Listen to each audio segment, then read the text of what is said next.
நவ கிரகங்களில் பூமி, சொத்து, சொந்த வீட்டுக்கு உரிய கிரகமாக செவ்வாய் பகவானே சொல்லப்படுறாரு. அந்த செவ்வாய் பகவானுடைய அதிபதி முருகப்பெருமான் ஆவார். அதனால தான் முருகப்பெருமான செவ்வாய் பகவானுக்குரிய செவ்வாய்க்கிழமை நாளில் நம்ம வழிபட்டோம்னா செவ்வாயால் ஏற்படக்கூடிய பாதிப்புகள் அனைத்துமே குறையுங்க. அது மட்டும் இல்லாமல் அவரால் ஏற்படக்கூடிய நன்மைகளானது அதிகரிக்கும் அப்படின்னும் சொல்லப்படுதுங்க. அதே போல் சொந்த வீடு கட்ட வேணும், சொத்துக்கள் வாங்க வேணும், சொத்துக்கள் மீது இருக்கக்கூடிய பிரச்சனைகள் தீர வேணும், வழக்குகள் தீர சொந்த வீடு யோகம் அமைய செவ்வாய்க்கிழமை நாளில் முருகப்பெருமானை எப்படி வழிபட வேணும் என்பதை பற்றி தான் இந்த பதிவில் நம்ம விரிவாக பார்க்க போகிறோம். வீடியோவை ஸ்கிப் பண்ணாமல் முழுசாக பாருங்கள். நம்ம சேனலை இப்போ தான் ஃபர்ஸ்ட் டைம் பார்க்குறீங்க அப்படின்னா நம்ம சேனலை சப்ஸ்கிரைப் பண்ணலன்னா சப்ஸ்கிரைப் பண்ணிக்கோங்க. கூடவே இருக்கிற பெல் பட்டனையும் ப்ரெஸ் பண்ணிக்கோங்க. உங்களுக்கு முருகப்பெருமான் பிடிக்கும் அப்படின்னா ஓம் முருகா போற்றி கந்தா போற்றி என்ற வாசகத்தை மறக்காமல் கமெண்ட் பாக்ஸில் 3 முறை பதிவிடுங்க. நீங்களும் செவ்வாய்க்கிழமை நாளில் விரதத்தை கடைப்பிடிக்கக்கூடியவங்களாக இருந்தீங்கன்னா மறக்காமல் உங்களுடைய கருத்துக்களை கமெண்ட் பாக்ஸில் கமெண்ட் பண்ணுங்கள். வாங்க வீடியோக்குள்ளே போகலாம். வீட்டில் எப்பயுமே சண்டையும் சச்சரவுமாக இருக்குதா? உங்களுக்கு ஒரு விதமான மன அழுத்தமாகவே இருந்து கொண்டிருக்குதா?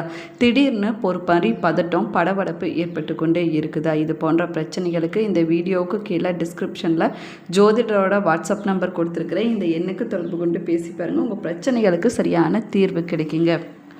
செவ்வாய்க்கிழமை நாளில் நம்முடைய வேண்டுதலை முருகப்பெருமானிடம் முன்வைத்தோம் அப்படின்னா நிச்சயமாக முருகப்பெருமான் நம்முடைய வேண்டுதலை நிறைவேற்றி கொடுப்பார் அப்படின்னு பக்தர்களுடைய நம்பிக்கையாக சொல்லப்பட்டு வருது. நம்ம தொடர்ந்து 9 செவ்வாய்க்கிழமை நாளில் விரதம் இருந்து முருகப்பெருமான மனதார வழிபட்டுட்டு வந்தோம்னா ஜாதகத்தில் இருக்கக்கூடிய செவ்வாய் தோஷமானது தீவிரமானது குறையும் அப்படின்னும் ஐதீகமாக சொல்லப்படுது. அது மட்டும் இல்லாமல் நன்மைகளானது கிடைக்கும் அப்படின்னும் சொல்லப்படுது. முருகப்பெருமானுக்கு திதி, நட்சத்திரம், கிழமை என 3 விதமான விரதங்களானது கடைபிடிக்கப்படுது. செவ்வாய் பகவானுக்கு உரிய அதிதேவதை முருகப்பெருமான் என்பதனால செவ்வாய்க்கிழமை நாளில் முருகப்பெருமானை வழிபடுவது ரொம்பவே சிறப்பு வாய்ந்ததாகவும் சொல்லப்பட்டிருக்குதுங்க. செவ்வாய் கிரகத்திற்கு மங்களக்காரகன் என்ற பெயரும் இருக்குது, பூமிக்காரகன் என்ற இன்னொரு பெயரும் இருக்குதுங்க. முருகனுக்கும் அம்மனுக்கும் உகந்த நாளான செவ்வாய்க்கிழமை நாளானது சொல்லப்படுது. தைரியம், பூமி சம்பந்தமான பிரச்சனைகள், சொத்துக்கள், செவ்வாய் தோஷம், சொந்த வீடு போன்றவற்றுக்கு காரணமாக செவ்வாய் பகவானே சொல்லப்படுறாரு. ஜாதகத்தில் செவ்வாய் பகவானுடைய நிலை சரியாக இல்லாதவங்க செவ்வாய் பகவானின் அதிதேவதையான முருகப்பெருமான செவ்வாய்க்கிழமை நாளில் விரதம் இருந்து வழிபட்டுட்டு வந்தால் பல நன்மைகளானது வாழ்க்கையில் நடக்க தொடங்குங்க.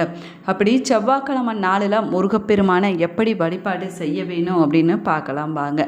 செவ்வாய்க்கிழமை நாளில் வியாபாரம் செய்யக்கூடியவங்க ஒரு பொழுது செவ்வாய் வழிபாட்டை செஞ்சுட்டு வந்தாங்கன்னா வியாபாரம் பெரிய அளவில் விருத்தி அடையும் அப்படின்னும் சொல்லப்படுது.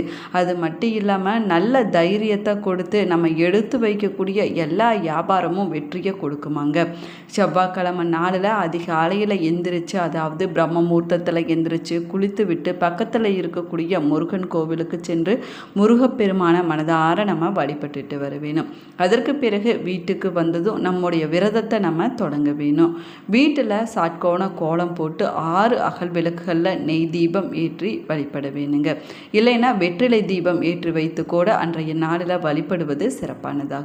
நம்ம வீட்டு பூஜை அறையில் அமர்ந்து முருகப்பெருமானை நம்ம மனதார நினைத்து கொண்டு கந்த சஷ்டி கவசம், முருகப்பெருமானுக்கு உரிய ஸ்தோத்திரங்களை நம்ம பாராயணம் செய்ய வேணும். அதே போல் முருகப்பெருமானுக்குரிய மந்திரங்களை நம்ம பாடி வழிபாடு செய்ய வேணும். அதற்கு பிறகு மாலை நேரத்தில் மீண்டும் முருகப்பெருமான் கோவிலுக்கு சென்று முருகப்பெருமான மனதார வழிபட்டு விட்டு நம்முடைய விரதத்தை நம்ம நிறைவு செய்து கொள்ளலாங்க. விரதம் இருந்து அன்னதானம் செய்வது சிறப்பான பலன்களை நம்முடைய வாழ்க்கையில் பெற்றுக் கொடுக்கும் அப்படின்னும் சொல்லப்படுது. இப்படி 9 செவ்வாய்க்கிழமை நாளில் விரதம் இருந்து முருகப்பெருமான வழிபட்டோம்னா செவ்வாய் தோஷத்தினால ஏற்படக்கூடிய பாதிப்புகளானது சற்றே குறையும், நன்மைகளானது அதிகரிக்கும் அப்படின்னும் சொல்லப்படுது. செவ்வாய்க்கிழமை நாளில் முருகப்பெருமானுக்கு பிடித்த செந்நிற ஆடையை அணிந்து கொண்டு வழிபடுவது சிறப்பானதாகுங்க. நம்ம வீட்டு பூஜை அறையில் வேல் வைத்து வழிபாடு செய்வது இன்னுமே சிறப்பான பலன்களை நம்முடைய வாழ்க்கையில் பெற்றுக் கொடுக்கும் அப்படின்னு சொல்லப்படுது. இப்படி செவ்வாய்க்கிழமை நாளில் நாளில் நம்ம செய்யக்கூடிய வழிபாட்டுக்கு என்ன மாதிரியான பலன்கள் கிடைக்கும் அப்படின்னு பார்க்கலாம் வாங்க. செவ்வாய் தோஷம் இருக்கக்கூடியவங்க செவ்வாய்க்கிழமை நாளில் முருகப்பெருமானை வழிபடுவதனால அதனுடைய தீவிரமானது குறைந்து நன்மைகளானது அதிகரிக்குங்க. திருமண தடையானது விலகி மாங்கல்ய பாக்கியமானது கிடைக்கும் அப்படின்னும் சொல்லப்படுது. சொந்த வீடு இல்லாதவங்களுக்கு அதை கட்டிக்கொள்ளக்கூடிய யோகமானது ஏற்படுமாங்க. அதே போல் தீராத நோய் பிரச்சனைகள் அனைத்துமே தீர்ந்துவிடும் அப்படின்னும் சொல்லப்படுது. ஆரோக்கியத்தில் நல்ல ஒரு முன்னேற்றமானது கிடைக்குங்க. வியாபாரம் பெரிய அளவில் விருத்தி அடையுமா. பூமி சம்பந்தமான பிரச்சனைகள் அனைத்துமே தீர்ந்து சொத்துக்களில் லாபமானது கிடைக்கும் அப்படின்னும் சொல்லப்படுது. பய உணர்வானது நம்ம விட்டு நீங்கி விடுங்க. தைரியம் தன்னம்பிக்கையும் அதிகரிக்கும் அப்படின்னும் சொல்லப்படுது. செவ்வாய்க்கிழமை நாளில் முருக வழிபாடு செய்வது ரொம்பவே சிறப்பானதாகுங்க. நாங்கள் எவ்வளவோ முயற்சி செஞ்சாலும் சொந்த வீடு வாங்க வேணுங்கிற கனவு இன்னுமே எங்களுக்கு நிறைவேறாமல் இருக்குது அப்படின்னு சொல்லக்கூடியவங்க சில எளிமையான ஆன்மீக விஷயங்களை தினமும் செஞ்சுட்டு வந்தீங்கன்னா சொந்த வீடு வாங்குவதற்கான வழியானது பிறக்குங்க. இதில் எல்லாத்தையுமே செய்ய முடியாது அப்படின்னு சொல்லக்கூடியவங்க ஏதாவது ஒரு விஷயத்தை இல்லைன்னா 2 விஷயத்தை மட்டும் தொடர்ந்து நீங்கள் செஞ்சுட்டு வரலாம்.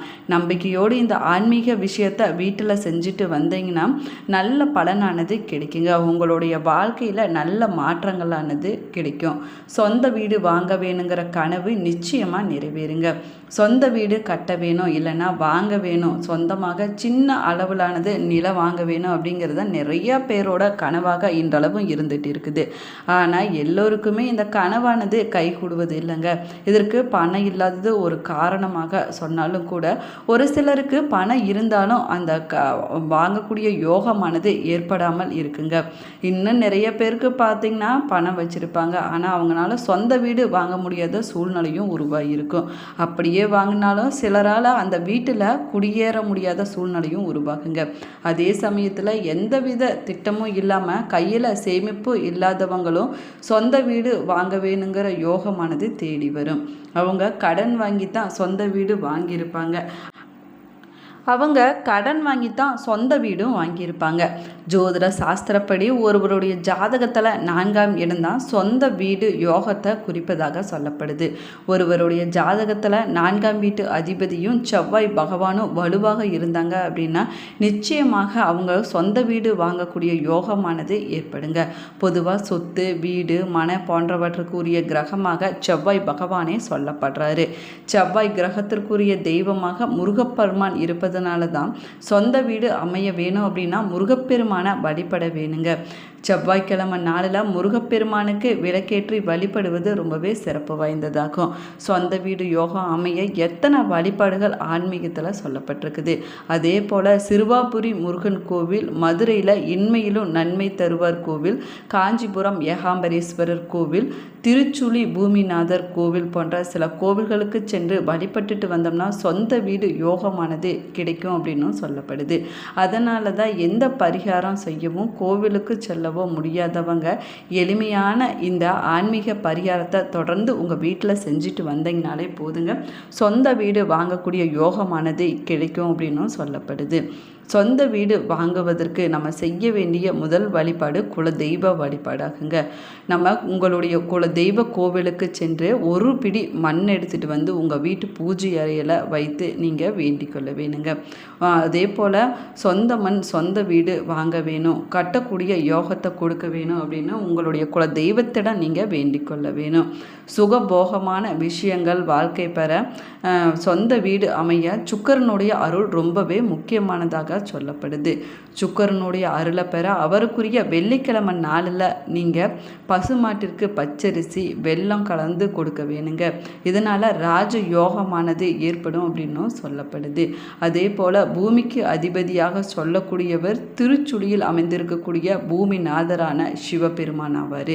இவரை வில்வையில கொண்டு அர்ச்சனை செய்து வழிபட்டுட்டு வந்தோம் அப்படின்னா சொந்த நிலம் ஏற்கனவே வாங்கிய நிலத்தில் வீடு கட்டக்கூடிய யோகமானது கிடைக்குங்க. வீடு வாங்குவது, நிலம் வாங்குவதில் இருக்கக்கூடிய தடைகள் அனைத்துமே விலகிவிடும் அப்படின்னு சொல்லப்படுது. அதே போல் பைரவர் வழிபாடு சிறப்பானதாகும். தேய்பிறை அஷ்டமியில் பைரவருக்கு மிளகு தீபம் ஏற்றி வழிபடுவது நல்லதுங்க.